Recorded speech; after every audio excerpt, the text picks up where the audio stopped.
Muito bem, então, depois de eu explicar para vocês, né, as reações de tautomeria, explicar agora para vocês a questão da isomeria espacial ou estereoisomeria, né, os estereoisômeros. Então, uma coisa que a gente precisa entender, que eu preciso que vocês entendam sobre estereoisomeria, é que essa isomeria, ela vai acontecer quando. Então, a estereoisomeria, ela vai acontecer quando os isômeros, né, quando os compostos eles apresentam um tipo de ligação e esse tipo de ligação permite que os átomos eles fiquem dispostos de maneiras diferentes no espaço, tá? Então, para isso, a gente precisa entender que a estereoisomeria, ou a isomeria espacial, ela vai ser dividida em duas grandes áreas. Nós vamos ter a isomeria geométrica, também conhecida como isomeria cis e trans, e a isomeria óptica. A isomeria geométrica, ou cis e trans, ela pode ocorrer em dois casos, né? Ela pode ocorrer em compostos que têm ligação dupla ou em compostos cíclicos. Então, tomem isso como uma verdade absoluta. Isomeria cis e trans em cadeias abertas só vai ocorrer em, em compostos, né, em carbonos com ligações duplas. Nos compostos cíclicos, não pode ter ligação dupla, tem que ter somente ligação simples, tá? Então, observe o seguinte aí. Na ligação dupla, você vai ter quatro posições, né, disponíveis ao redor desse núcleo desses dois carbonos. Então, o que a gente vai entender é como que eu posso ter uma disponibilização diferente, né? E, então, observem aí. R1, a posição R1, ela tem que ser diferente da posição R2. Deixa eu só pegar aqui a canetinha para a gente poder conversar melhor. Então, a posição R1 ela tem que ser diferente da posição R2. A posição R3 tem que ser diferente da posição R4, tá? Mas nada impede que a posição R1 e R3 sejam iguais, né? O que está ligado na posição R1 e R3 sejam iguais. E o que está na posição R4 e R2 sejam iguais também. A única coisa que tem que ser diferente é que R1 tem que ser diferente de R2 e R3 tem que ser diferente de R4, tá? Observem aí, nós temos aí dois, né? Nós temos um composto em específico, nós temos aí o buteno, e eu tenho dois jeitos de desenhar o buteno, né? Eu tenho um jeito de desenhar o buteno com dois hidrogênios na mesma posição e dois hidrogênios em posições alternadas. Ó, os hidrogênios aqui ele vai estar na posição R1 e R4, e aqui eu vou ter a posição, os hidrogênios na posição R2 e R3, né? Então, nesse primeiro composto aí, eu tenho um composto de estrutura cis. Por quê? Porque os hidrogênios eles estão no mesmo plano estrutural, no mesmo plano molecular. Quando eu tenho hidrogênios em posições alternadas, eu tenho o que a gente chama de composto trans. Então, cis é quando eles estão no mesmo ponto, no mesmo polo de atuação, e trans é quando eles estão em posições alternadas. A mesma coisa acontece com compostos cíclicos, tá? Compostos cíclicos é a mesma coisa. Se o hidrogênio está em posições alternadas, ó, está em posições alternadas, eu tenho o que eu chamo de composto trans. Se eu tenho o hidrogênio na mesma posição que o outro hidrogênio, eu tenho o que a gente chama de composto cis, tá? Só que às vezes isso foi uma nomenclatura baseada com a posição dos hidrogênios, mas nem sempre eu vou ter hidrogênio ali para mandar se o composto é cis ou se o composto é trans. Então, como que eu faço para verificar o, se o composto ele é cis ou trans? Eu utilizo uma outra nomenclatura que ela é utilizada pela nomenclatura alemã, né? os prefixos Z e os prefixos E. Z significa zusammen, tá? Agora eu falei com um sotaque meio chinês. Espera aí que eu vou falar o sotaque original. Espera aí. Ok. Como vocês sabem, eu não falo alemão, eu falo francês, né? Então, eu não sei a pronúncia correta, então eu fui no Google Tradutor, né? E ele falou assim que Z fica sendo zusammen, né? E o E fica sendo entwickeln, né? Novamente, eu vou pedir desculpa para vocês, porque eu não sei falar alemão. Eu sei falar francês e arranho um pouquinho no rosto, né? Mas Z significa zusammen, significa juntos, e E significa entwickeln, que significa opostos, né? Separados. Então, a gente pode conectar, né, o Z como sendo um composto do tipo cis e o E como sendo um composto do tipo trans. A gente pode fazer esse tipo de conexão, né? Então, observe o seguinte aí. Para eu saber se um composto é cis, se ele é Z ou ele é E, os ligantes com maiores números atômicos, eles têm que estar na mesma posição para ser chamado de Z ou em posições contrárias para ser chamado de E, né? Então, observem aqui. Quem vai ter o maior número atômico? No caso aqui, é o cloro. O cloro tem número atômico 17, aqui eu tenho número atômico 12 e aqui eu tenho número atômico 1. Como o cloro tem um número atômico maior, ele vai ser o meu primeiro ligante de observação. Quem tem o segundo maior número atômico?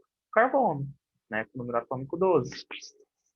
Então, desculpa, eu confundi número atômico com massa, com o número atômico 6, né? Então, como ele tem aqui posições contrárias, tá vendo? Ó, o cloro tem número atômico 17, o carbono tem número atômico 6.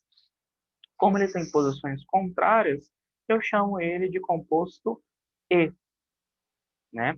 Agora, se o cloro estiver na mesma posição que o carbono, eu chamo ele de composto Z. E como é que fica a nomenclatura, né? Z2,2 clorobuteno e 2,2 clorobuteno. Tá? Então, as nomenclaturas Z e E servem para a gente determinar, né, as posições que eu vou ter dos ligantes de maior número atômico. Se estão na mesma posição, eu chamo ele de Z. Se eu estou em posições alternadas, eu chamo ele de E.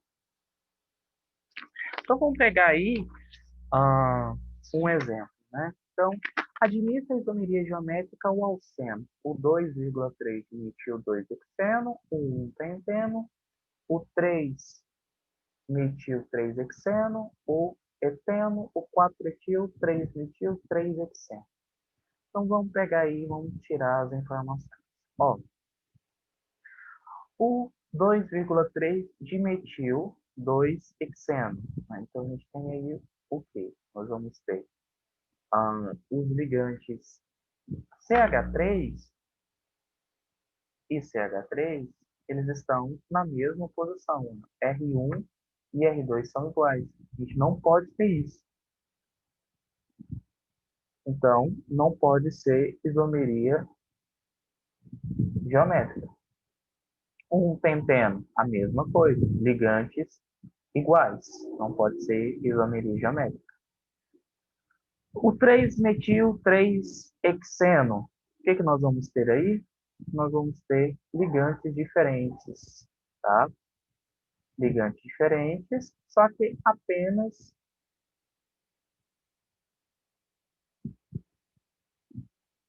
nós temos ligantes diferentes com um hidrogênio.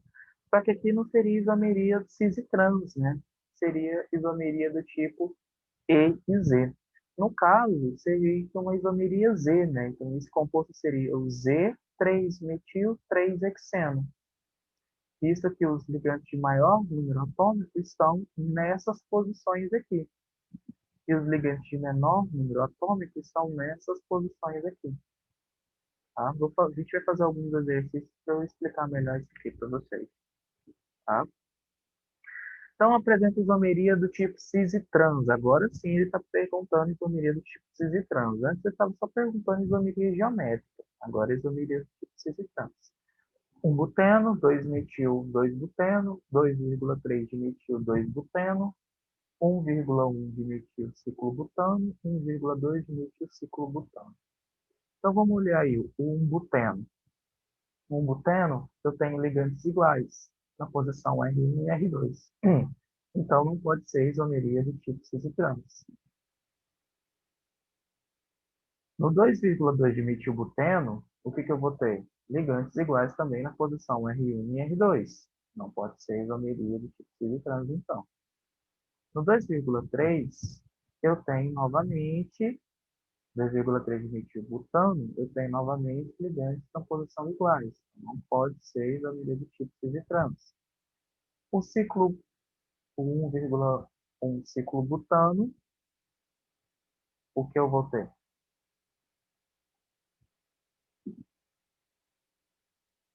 Ligantes no mesmo ponto.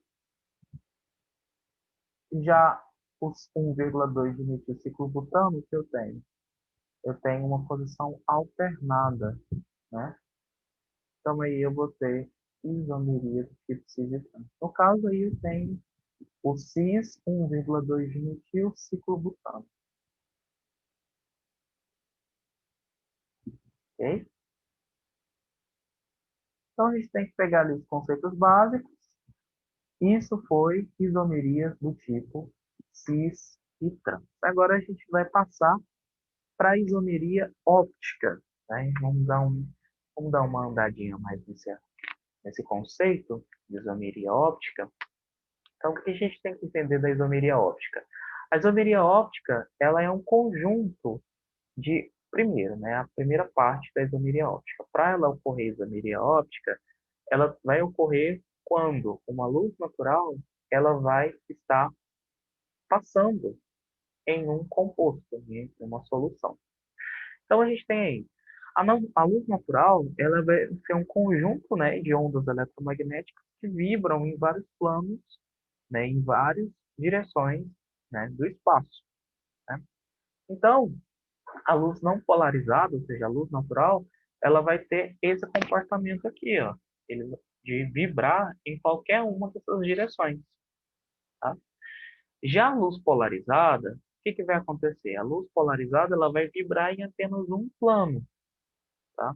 Para a gente fazer com que a luz eletromagnética, tá, de uma lâmpada qualquer se torne uma luz polarizada, o que a gente faz? A gente coloca a luz na frente de um prisma de Nicol, que a gente chama também de bálsamo do Canadá, e essa luz ela vai, ela vai absorver as frequências, né, praticamente todas as frequências, e ela vai emitir um comprimento de onda chamado comprimento de onda polarizado, tá?